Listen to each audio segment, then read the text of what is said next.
like you didn't sleep a week last night. You look just all tousled and, well, I didn't sleep. You know, my mom and my dad, they had this big fight. And I thought, I felt bad. My stomach hurt. I just couldn't sleep. And I was just really worried because I was thinking, what if they don't stay together? And my sister, she said, Eddie, if they don't stay together, you'll go one way and I'll go with the other one. And I thought, no, I just felt horrible. Well, Eddie, that's really a cause for care and worry. Oh, I was so worried. Well, so Eddie, what did you do? Well, I cried, and then I just said, Eddie, you know, you're no good. Nobody likes you. It's probably your fault. You know, you're just a miserable failure. Well, Eddie, you know what? That's not true. No. When something happens like that, number one is you don't want to do anything to hurt yourself. Well, I didn't, but I thought about it. And Eddie, we're going to learn today that there's something to do when you have trouble. Well, this is a trouble, and I just don't know if there's anything that I can do. I've tried everything. I tried to make peace, didn't work. You know, it's just been horrible. Oh. Well, Eddie, you know, we're going to learn today that there are sometimes impossible situations, things that you can't control, but there's someone that can help you, that can control those things, and we're going to learn about that today. Oh, that's what I need to know. You know, I'm just so afraid. Oh, well, I got to go. You know, I hope to learn about it. Hey, you're not going to put me in there. Did I say I'm afraid of the dark, too? Oh, not the dark. Well, there's Eddie. I didn't know he was afraid of the dark until right now. You know, he has lots of fears. Okay, well, you know what? One thing on this whole thing about parents, if ever I mention that, or even the cares and concerns, I always make a point to say to the kids, the last thing you want to do is to do something to hurt yourself. We don't mention suicide. We don't mention any of the others. We don't mention the words, but we just say, don't do something to hurt yourself. That's not the answer at all. It's not going to make anything better. It's going to only make it much, much worse. Cast your anxieties on God. I would love to help you, but I'm not with you. And a lot of your problems, I couldn't help you even if I were with you. But God can.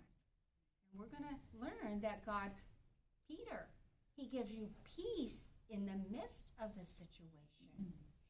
He doesn't promise always to change what's going on out here, but he will help you so that you will grow in grace, you will grow in kindness, you will grow in faith, you will grow knowing that God is helping you. You can have joy and thankfulness and peace of heart during these trials that you cannot control. And you know, they're saying today that the one problem with our young people is that their parents are protecting them from all these trials. That's not good. They've got to go through trials. That's the only thing that really causes us to grow. And so they're going to have tribulation. Don't protect them from the tribulation. Help them to know how to handle the tribulation and get through it. I was listening to a guy, and he says, you know, if they're working on a paper on the computer and the whole thing is lost, and what they should be is not like, you know, it's like they do it again. That's the growth. They say, you know, it happened. I'm going to do it again. I'm going to, even if they get a C, the thing is they did it again. You know, so, I mean, help them to say, and without bad attitudes, you know, saying, oh, you know, and I mean, I'm just saying that in order to lead a family, to be a wife, to be a husband, you've got to learn to accept difficulty without, you know, because if your whole attitude goes down every time a difficulty comes, it causes your whole family's attitude to come down, you know.